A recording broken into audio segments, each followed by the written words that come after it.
All right. So, hi. How you doing? My name is Dielyn. I'm a Twitch streamer from Washington D.C., and this is going to be my intro for every fucking episode. I will try not to curse.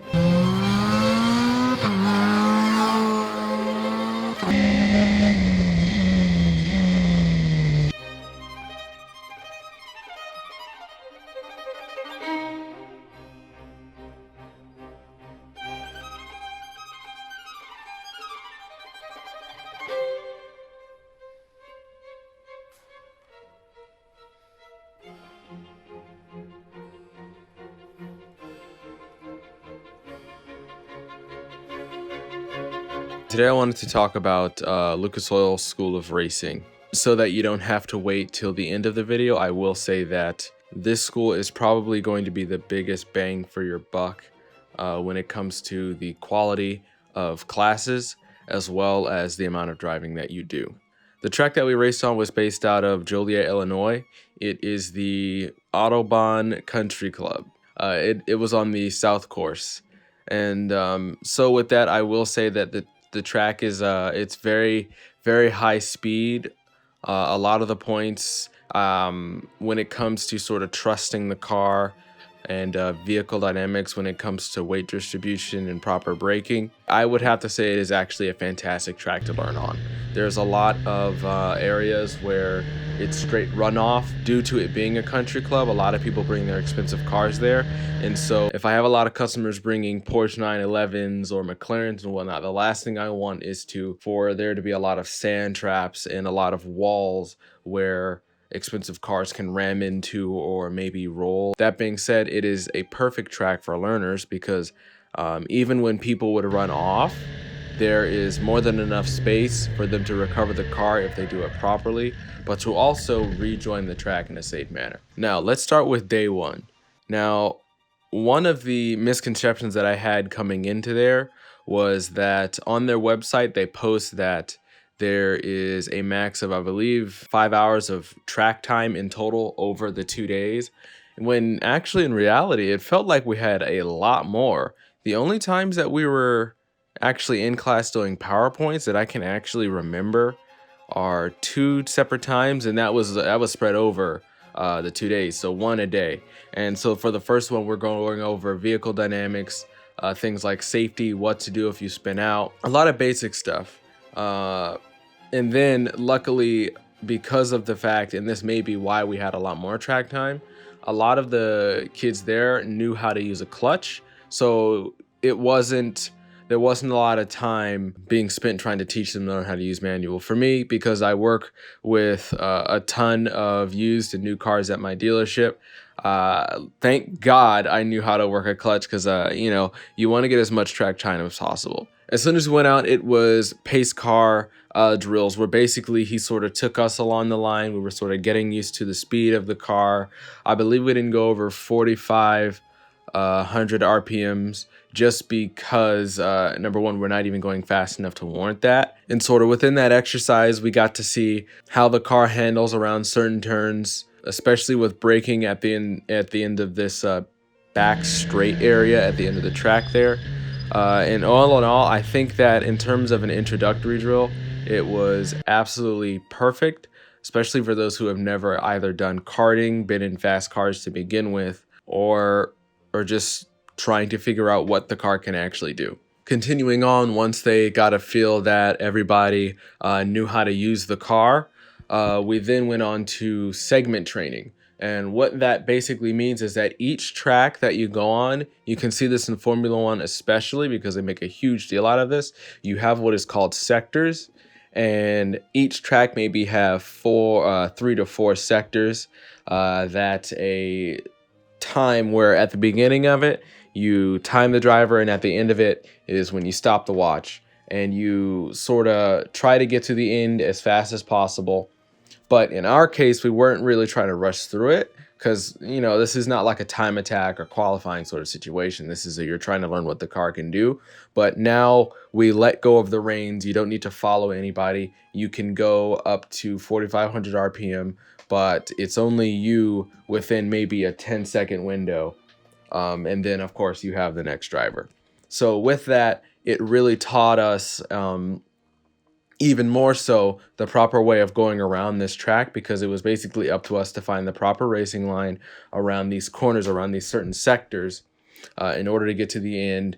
Obviously, I try to do it as fast as possible, but it also is sometimes good to take it slow. I sort of watched tutorials and stuff about the racing lines on the track, so it wasn't really something that was foreign to me, but it did help me out a lot, because obviously nothing substitutes for real life experience. So after the segment training is done, we did quite a few bits of it. I can't remember if we had extra time to just do regular lapping because of how fast everybody sort of caught on to the way things are in the car, especially when it came to drills. I think we did a little bit of lapping by ourselves. I'm pretty sure we did lapping by ourselves that day though. And we really spent a lot of our time outside on the track. I don't know, like, I can't say this enough. The 5 hours that they quote you for, and maybe it was just a special instance for me, but it really did feel like we were out on the track for at least 3 hours and 30 minutes a day. It was very engaging. The instructors knew exactly what they were doing. And I remember one thing that, and this man is I gotta say, he's definitely one of my role models now. His name is Gerardo Benella. And the first thing that he started out the course with was, look guys, we're gonna start you out slow, and we do realize that as future race car drivers or people who are just really excited to learn, you're gonna wanna try to jump ahead, but trust in the program. Of the end of the 2-day program, you will see how far you've come just by putting your trust in us. And by God, that man was right. For an instructor, especially with school as a teacher, a lot of it seems pointless. A lot of it seems very drawn out and slow. And in most cases, that is the case.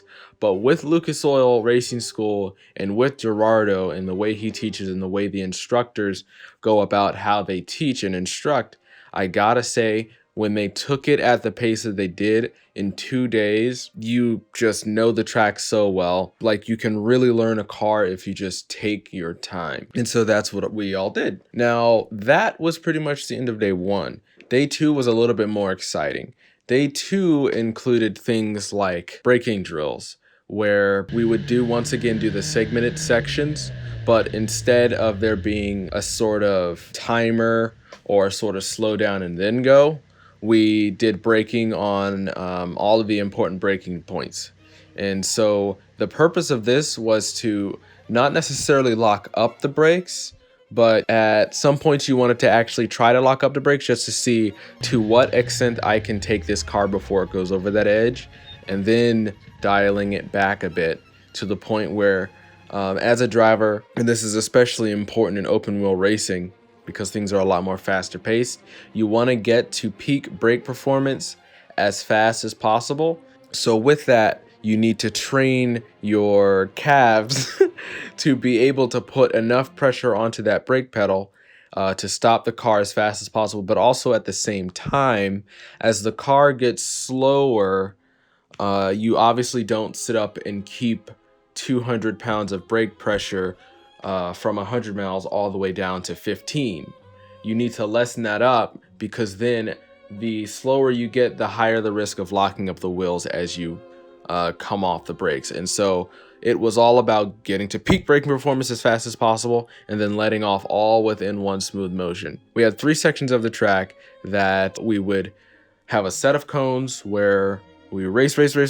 We got to there, and then we sort of let up and then broke as hard as we could without locking up the wheels, trying our best not to lock up the wheels there. And I gotta say, that that opened my eyes to one of my biggest problems in racing and in the sim. Comes from a lot of hard braking points. I guess I'm lucky in the sense where my favorite part about racing is actually braking. It's what can either make you gain the most time or lose the most time on a racetrack.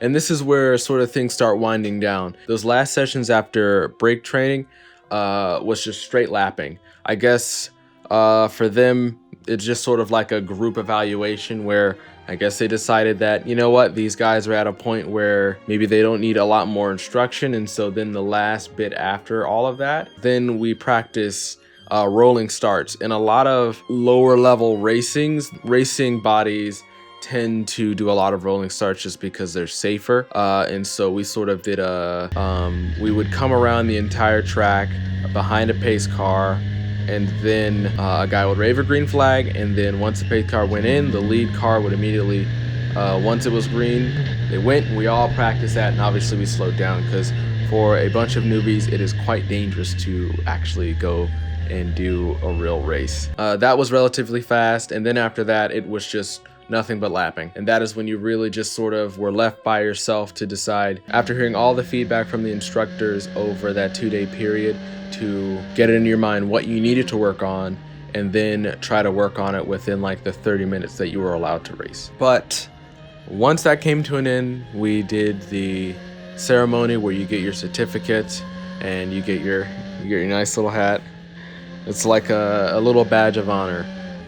Everybody claps, everybody realizes how, number one, far you've come from day one, really sort of looking and learning to just take your time. Learning lessons like that really go beyond those 2 days. It leads into stuff that if you do have a racing career, you will be using those lessons that you've learned from that 2-day program for pretty much the rest of your life. So as far as Lucas Oil Racing School goes, I gotta say, I absolutely love it. I love the people that work there. They are fantastic. They are not kidding when they've got credentials. We had a bunch of IMSA drivers there who knew their way around a car, and I was thoroughly impressed with their lineup. So yeah, if you're on the edge about doing it, I would just hop right in, man, because nothing beats experience, and you get 5 hours of track time, which is a lot more than 0. But anyways, I hope this helped you out. I know that there are a few videos online from news outlets that do show what the program lists, but it's typically from a news reporter who doesn't want to be a race car driver, so I don't know if they take it as serious. For me, this is from a future racing driver's standpoint, and so maybe that means a little bit more. I don't know. But I realized this was a little bit in-depth and kind of a long video. Tried to keep it short, but either way, have yourself a wonderful day. And I smell bacon downstairs, so I guess I'm gonna go take some bacon. Bye-bye. Is my neighbor still? Oh, he went inside. The neighbor went inside. He's not looking at me anymore. Okay. Yeah, well, you know what? Screw that. I'm trying to record a video. Who cares? I'm on that grind. All right, goodbye.